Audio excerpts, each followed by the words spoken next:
नमस्कार, बहुत स्वागत है आप सभी का टोटल टीवी में और मैं हूं आपके साथ जया पाल। चलिए शुरुआत करेंगे हमारे खास कार्यक्रम की और चर्चा करेंगे जेन जी और जेन अल्फा की। बता दें कि अब सियासत का नया अल्फाबेट ABCD नहीं बल्कि जेन जी और जेन अल्फा बनता दिख रहा है। जी हां, युवाओं और छात्रों तक पहुंच बनाने के लिए बीजेपी ने अब स्कूल, कॉलेज और यूनिवर्सिटीज का रुख करने की रणनीति बनाई। बीजेपी के नेता कैंपस में जाएंगे, छात्रों से संवाद करेंगे और युवाओं के मुद्दे पर चर्चा करेंगे, उनसे बातचीत करेंगे। इसके साथ ही आपको बताते चले कि छात्रों से संवाद के दौरान तमाम जो मुद्दे रहेंगे, युवाओं के मुद्दे रहेंगे, उनको समझने की कोशिश की जाएगी। बीजेपी शासित राज्यों की सरकारें भी अपने अपने स्तर पर युवाओं को जोड़ने की कवायद में अब जुट गई हैं।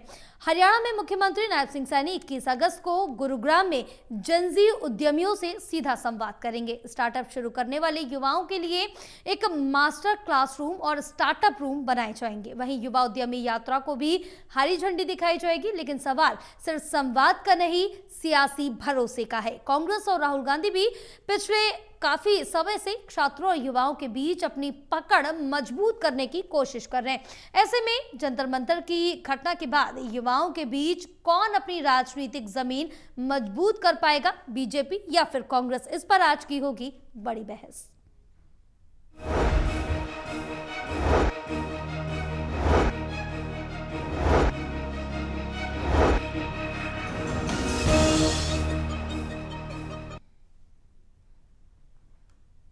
तो इसी पर आज के हम बड़ी बहस करेंगे। हमारे साथ खास मेहमान जुड़ चुके हैं। Associate editor doctor Mahesh Kumar हमारे साथ जुड़े हैं, एसोसिएट एडिटर देवेंद्र कथुरिया हमारे साथ जुड़े हैं और वरिष्ठ पत्रकार वीरेंद्र सोनी जी हमारे साथ जुड़े हैं। आप सभी का बहुत स्वागत है हमारे खास कार्यक्रम में। चर्चा की शुरुआत करेंगे, लेकिन उससे पहले दिखाएंगे एक रिपोर्ट।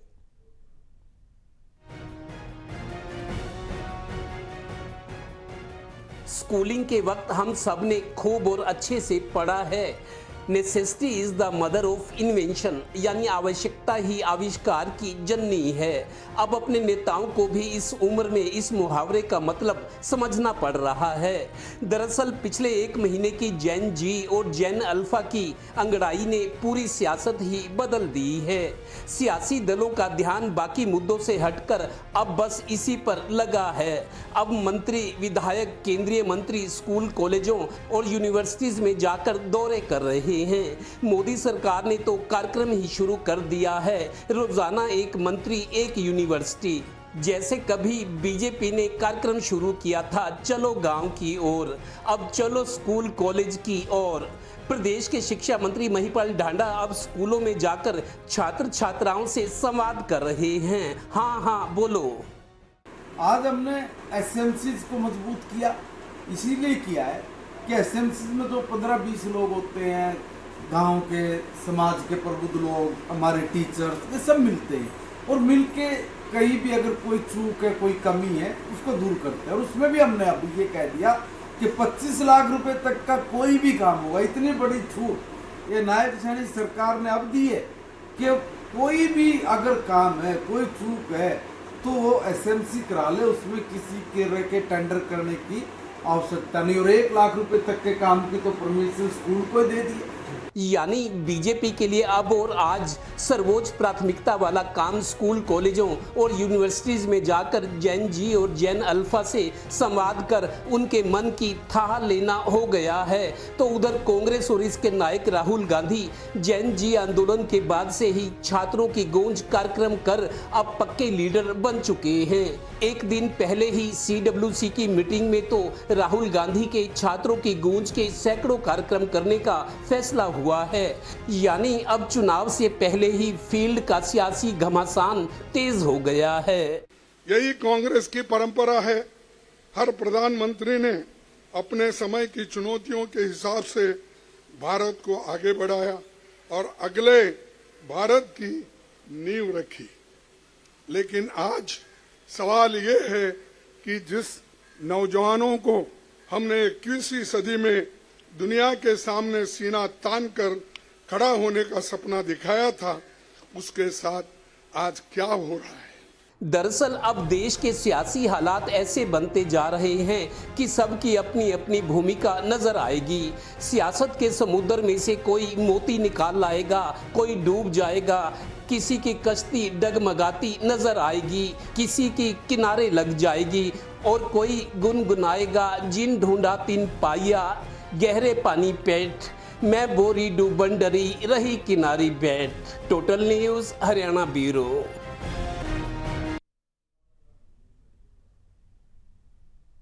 चलिए चर्चा की शुरुआत करेंगे। खास मेहमान हमारे साथ जुड़ चुके हैं। देवेंद्र, आपके पास आऊंगी। और अब जिस तरह से देखें कि युवाओं को साधने में लगातार चाहे बीजेपी हो या कांग्रेस हो, दोनों ही जुटी हुई है। अब बीजेपी ने अपना जो नया तरीका है जेन जी और जेन अल्फा को साधने का, वो कितना कारगर साबित होगा और क्या कुछ रणनीति बनाई जा रही है? जय, देखिए, एक वक्त था जब बीजेपी उफान पर थी, नरेंद्र मोदी जी का उदय हुआ था राष्ट्रीय परिदृश्य पर। मोदी जी जब 2014 में प्रधानमंत्री बनकर आए, उससे पहले कैंपेनिंग जो होती थी 2013 में बीजेपी की जबरदस्त हवा बनी। मोदी जी जिस तरीके का भाषण देते थे, लेडी मिरिंडा कॉलेज या बड़े बड़े कॉलेजेस में, लोगों को ऐसा एहसास हो गया था जैसे सबका साथ सबका विकास। जब मोदी जी ने दिल्ली में एक कॉलेज में ये भाषण दिया था, आप मेट्रो में जो घूमते हो दिल्ली में, आपको पता है मेट्रो के इस डिब्बे का डिजाइन किसने किया है? हमारे गुजरात के एक युवा ने किया है। जो अमूल दूध आप पीते हो कहां से आता है? हरियाणा में, सब दिल्ली एनसीआर में, वो गुजरात से आता है। तो आधा गिलास भरा हुआ, आधा, मतलब कई तरह के उदाहरण थे। तो मोदी जी जब आए थे, लोगों को लगा था कि देवता धरती पर उतर आए हैं। बहुत ज्यादा उनका चार्म था। लेकिन उन्हीं दिनों में, उसके बाद जो इलेक्शन हुए, मोदी जी ने बहुत सारे नारे लगाए, एक एक नारा लोगों के दिल में उतरा। और मोदी जी ने यह भी कहा था कि इस देश की 60% आबादी 35 साल के युवाओं की है। जितनी आबादी तब थी जब मोदी जी ने बोला था कि 60% आबादी जो है वो 35 साल तक के युवा हैं, तो सब लोग खुश थे। लेकिन आज उन्हीं युवाओं में थोड़ा सा आक्रोश है, भविष्य को लेके, अच्छी शिक्षा को लेके, सरकार की कारगुजारी को लेके। वही चीज है कि जेन जी और जेन अल्फा। जेन अल्फा वो है जो जेन जी से के नीचे की कैटेगरी है, मतलब 14 साल से लेकर 29 साल के बीच जो ये किशोर है या युवा है, शिक्षा को लेके। देखिए, अब जेन जी ने अपने हक की आवाज उठाई, अच्छी शिक्षा की बात की, रोजगार की बात की, नीट जैसी जो परीक्षाएं हैं। अभी सुप्रीम कोर्ट ने 2 दिन पहले कहा है कि यूपीएससी अगर आईएएस की परीक्षा फुल प्रूफ करवा सकता है, आज तक लीकेज नहीं हुई, तो एनटीए क्यों नहीं करवा सकता? नीट का पर्चा बार बार क्यों लीक होता है? तो बहुत सारे सवाल खड़े हुए। ये जो आक्रोश और आंदोलन सामने आया है, मेरे को लगता है पिछले 1 महीने में पूरे देश की सियासत ही बदल गई है। अब सियासी दल चिंता में है, सबको अपनी अपनी पड़ गई, स्ट्रेटेजी चेंज हो रही है, मुद्दे पीछे छूट गए। सबसे बड़ा मुद्दा आज जेन जी और जेन अल्फा हो गया है। जेन अल्फा भी फैल रहा है। तो लिहाजा युवाओं के इन मुद्दे को लेकर, शिक्षा के, अच्छी शिक्षा हो, रोजगार हो, अच्छा भविष्य हो, तो सरकारें चिंतित हो गई, चाहे वो राज्य सरकारें चाहे मोदी सरकार। तो अब देर आए दुरुस्त आए, सरकार करेक्शंस कर रही है जहां जहां कमी है। पूरी फौज को लगा दिया है। जो राज्य सरकारों में बीजेपी की मंत्री हैं, विधायक हैं, कैबिनेट मंत्री मोदी सरकार के, उनको भी एक मंत्री एक यूनिवर्सिटी, एक नया कॉन्सेप्ट शुरू हुआ है। तो अब सबका ध्यान है इधर और विपक्ष इस मुद्दे को भुनाना चाह रहा है। लिहाजा युवाओं को जेन जी और जेन अल्फा, अब इनकी उम्मीदों को, इनके सपनों को पान चढ़ाना ही सियासत का आज सबसे बड़ा उद्देश्य हो गया। बिल्कुल महेश, युवाओं को स्टार्टअप, एंटरप्रेन्योरशिप और मास्टर क्लास का लगातार मॉडल दिखाया जा रहा है, लेकिन क्या हर युवा उद्यमी बन सकता है? और नौकरी की तलाश कर रहे करोड़ों युवाओं के लिए बीजेपी के पास रोजगार का कितना बड़ा रोड मैप तैयार है, या बीजेपी ने क्या कुछ रणनीति बनाई है?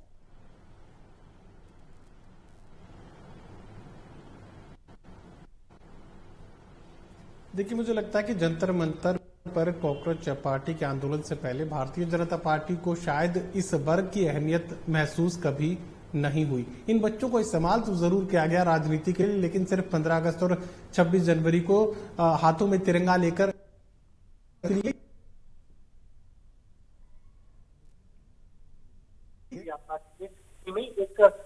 शोपीस तरीके से इस्तेमाल किया गया। तिरंगा हाथ में लेकर सड़कों के किनारे छोटे छोटे बच्चों को खड़ा कर दिया गया। कर इसी तरीके से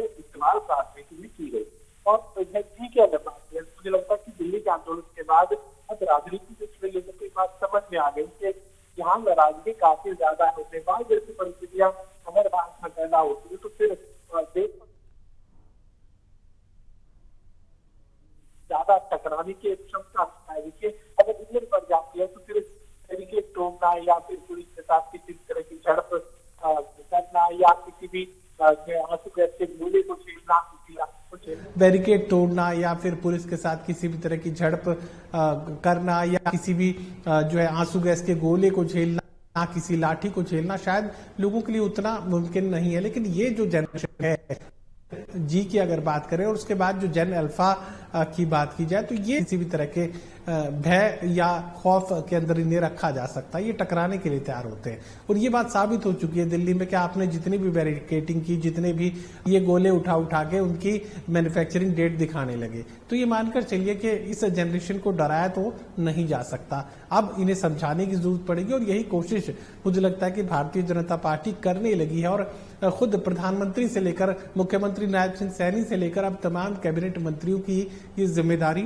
लगने वाली है और इसके अलावा जिला अध्यक्षों की जिम्मेदारी लगेगी, फिर उसके बाद मंडल अध्यक्षों की जिम्मेदारी लगेगी। ये मानकर चलिए कि भारतीय जनता पार्टी अब हर यूनिवर्सिटी तक पहुंचेगी, हर कॉलेज तक पहुंचेगी, हर स्कूल तक पहुंचेगी। और आने वाले दिनों में आप देखेंगे कि जिन स्कूली बच्चों से कभी किसी मंत्री ने कभी बात नहीं की होगी, कभी जरूरत नहीं समझी गई, अब उन स्कूली बच्चों के साथ देखिए किस तरीके की फुटेज सामने आई है। प्रदेश के शिक्षा मंत्री महिपाल ढांडा किस तरीके से बेटियों के सिर की फुटेज सामने आई है। प्रदेश के शिक्षा मंत्री महिपाल ढांडा किस तरीके से बेटियों के सिर पर हाथ रखकर हंसने की कोशिश कर रहे हैं, उनकी बात को समझने की कोशिश कर रहे हैं, अपनापन दिखा रहे हैं। ये अपनापन कभी इससे पहले देखा था क्या? तो ये सवाल जरूर सामने है। लेकिन चलिए इस बहाने ही सही अगर बच्चों की बात को सुना जा रहा है तो जाहिर है अगर कैबिनेट मंत्री स्कूल तक जाएगा तो फिर बच्चियां परेशानी की बात भी करेंगी, चाहे वो शौचालय को लेकर है, चाहे वो बिजली को लेकर है, चाहे पीने की पानी को लेकर है, चाहे साफ सफाई को लेकर है, किताबों को लेकर है। जाने की हिम्मत नहीं जुटा पाएंगे तो मात्र चलिए कि कुछ बेहतर तो होगा, अनसुना कर जाने की हिम्मत नहीं जुटा पाएंगे तो मानकर चलिए कि बिल्कुल विनीत जी, जेनजी और जेन अल्फा सोशल मीडिया और डिजिटल प्लेटफॉर्म पर राजनीतिक नैरेटिव तेजी से बदलते हैं, तो क्या कैंपस में संवाद करके बीजेपी इस नई पीढ़ी के बीच अपना भरोसा कायम कर पाएगी या युवाओं का वोट अब भाषण और कार्यक्रम से नहीं बल्कि सरकार के वास्तविक काम से तय होगा? देखिए, जंतर मंतर की घटना ने सरकार को कई अपनी योजनाओं पर, अपनी रणनीति पर सोचने को विवश कर दिया है। भाई युवाओं में तो आक्रोश है ही है, अब किशोर वर्ग में भी आक्रोश पनप रहा है। ये व्यवस्था के खिलाफ आक्रोश है। मतलब इतने वर्ष तक शासन में जो उनको सुविधाएं मिलनी चाहिए थी, चाहे स्कूलों में, चाहे कॉलेजों में, चाहे शिक्षकों का अभाव हो, चाहे बिल्डिंग की समस्या हो, तो उस तरफ ध्यान नहीं दिया गया। लंबे चौड़े वायदे दावे किए गए लेकिन धरातल पर कुछ मिला नहीं। तो इसके कारण जो है उनमें एक व्यवस्था के प्रति रोष उभरा है और ये रोष किसी भी रूप तक जा सकता है।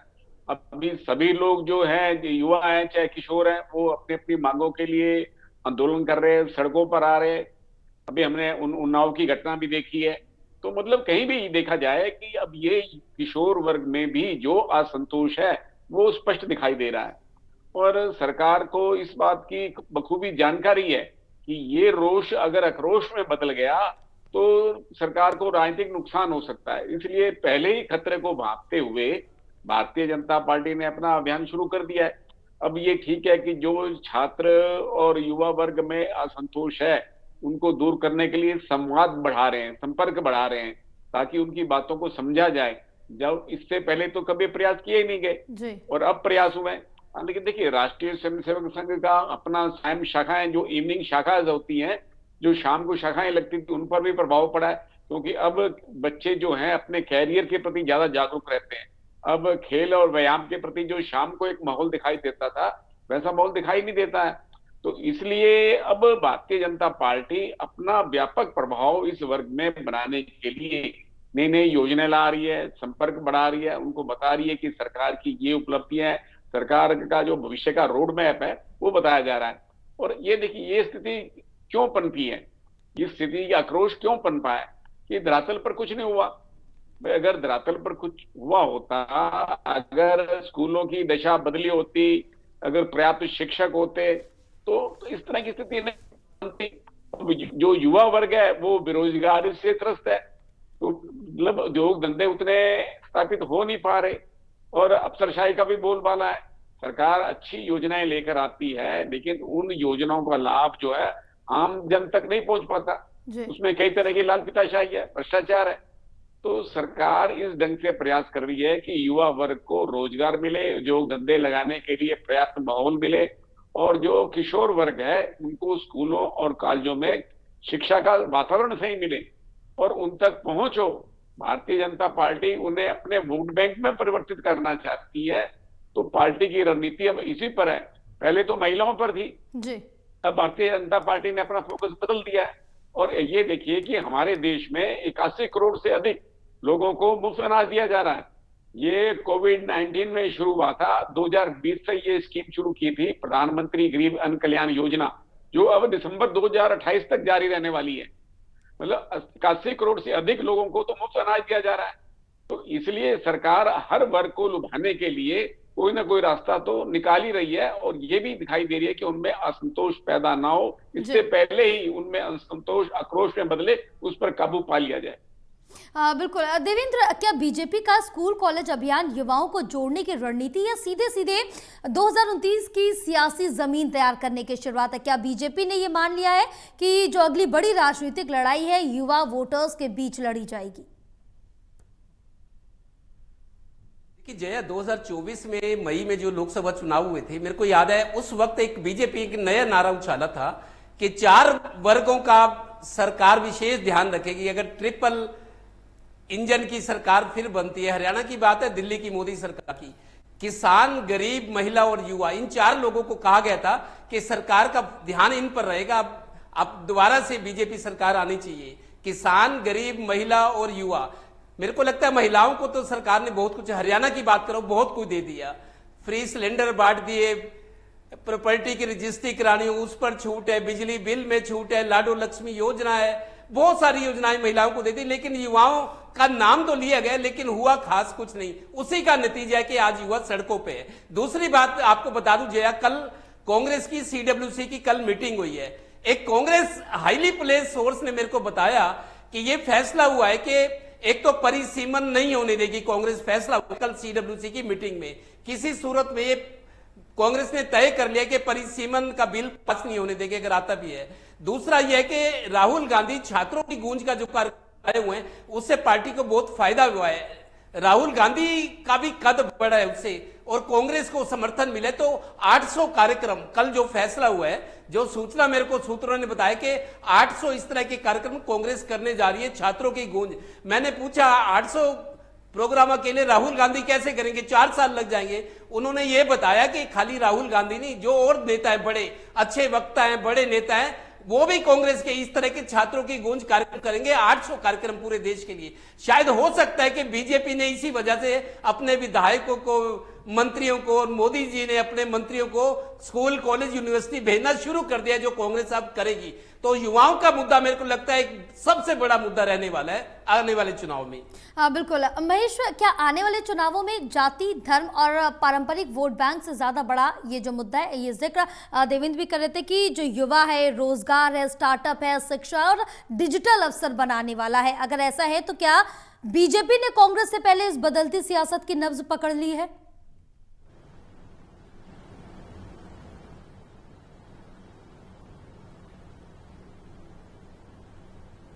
बीजेपी ने कांग्रेस से पहले इस सियासी मामले की, इस सियासी संकट की जो मर्म है उसे समझने का काम किया। अगर ऐसा किया होता तो प्रधानमंत्री नरेंद्र मोदी को कॉकरोच पार्टी से हार का सामना नहीं करना पड़ता, फिर दिल्ली के जंतर मंतर पर इस तरह के एक बड़े संकट का सामना भारतीय जनता पार्टी को नहीं करना पड़ता, और प्रधानमंत्री नरेंद्र मोदी को इंस्टाग्राम पर आकर अपने फ्रेंड्स को संभालने की जरूरत नहीं पड़ती। तो ये मानकर चलिए कि ऐसा तो नहीं है कि भारतीय जनता पार्टी पहले ही संकट का भांप समझ चुकी थी, उसका अंदाजा लगा चुकी थी। कांग्रेस पार्टी पहले से कोशिश कर रही थी, स्टूडेंट्स के बीच राहुल गांधी पहले से जा रहे थे, लेकिन अब चूंकि इसकी अहमियत को बढ़ता हुआ देखकर भारतीय जनता पार्टी ने उस संकट को टालने की कोशिश की है।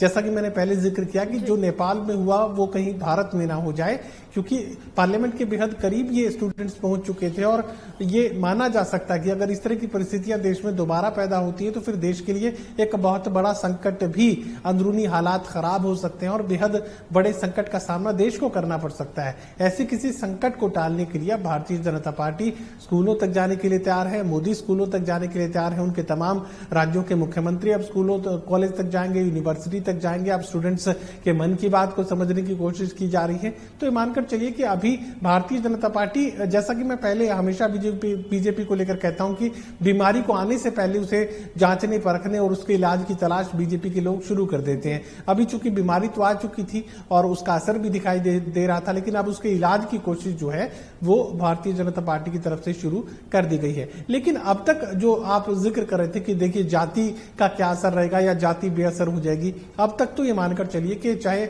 हरियाणा के परिप्रेक्ष्य की बात की जाए, चाहे राजस्थान के परिप्रेक्ष्य की बात की जाए, चाहे पंजाब की बात की जाए, जातिगत आधार पर जो राजनीति है वो चलती रही है, आगे भी चलती रहेगी। लेकिन इतना जरूर है कि अब ड्राइविंग सीट पर अगर जेन जी बैठ जाएगी तो उसके बाद ये फिर पुरानी विचारधारा को छोड़कर आगे बढ़ सकते हैं। ये जातिगत जो अवधारणा है उसे एक तरीके से नकार सकते हैं, डिकोड कर सकते हैं। तो ये मानकर चलिए कि एक राजनीति में एक नई परिपाटी की जो कोशिश है, जो नींव है, वो मुझे लगता है कि जेन जी रख सकती है और इसी अवधारणा को समझने की कोशिश बीजेपी के लोग इस वक्त कर रहे हैं। देखिए जेन जी है जो जातिगत बंधनों को तोड़ सकती है, वरना हमने देखा कि चाहे हरियाणा के चुनाव की बात आप करें, फिर जाट और गैर जाट में पूरा इलेक्शन तब्दील हो जाता है। तमाम अलग अलग राज्यों को हमने देखा कि जातिगत आधार पर ही उम्मीदवारों का फैसला होता है, जातिगत आधार पर ही टिकटों का फैसला होता है, हार और जीत जातिगत आधार पर तय होती है, फिर मुख्यमंत्री भी जातिगत आधार पर तय होता है। ये हमने देखा, परफॉर्मेंस कहीं दूर तक उसका कोई पैमाना, कोई उसका पैरामीटर नहीं होता है। तो ये मानकर चलिए कि अगर जेन जी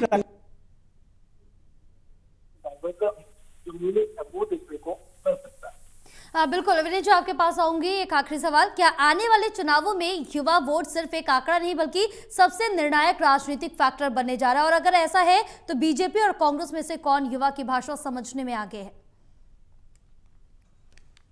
देखिए, सत्ता परिवर्तन में चाहे बिहार का छात्र आंदोलन हो, चाहे गुजरात का छात्र आंदोलन हो, तो सत्ता आंदोलन में प्रमुख भूमिका रही है। और ये भी भारतीय जनता पार्टी इस बात को बखूबी समझती है, क्योंकि उस समय भारतीय जनता पार्टी विपक्ष में थी, छात्र आंदोलन का समर्थन कर रही थी। तो अब भारतीय जनता पार्टी इस बात को समझती है कि युवा वर्ग में और किशोरों में असंतोष होगा तो ये सरकार के लिए अच्छा संकेत नहीं है। तो सरकार इस खतरे को पहले से भांप रही है, तो इसलिए संपर्क और संवाद का कार्यक्रम बनाया गया है। लेकिन आने वाले चुनाव में जो क्या स्थिति रहेगी, क्योंकि हर राज्य की अलग अलग चुनावी तस्वीर होती है, चुनावी समीकरण होते हैं, और लोकसभा चुनाव के लिए भी 2032 के अंदर भारतीय जनता पार्टी को कई तरह की चुनौतियों का सामना करना पड़ेगा।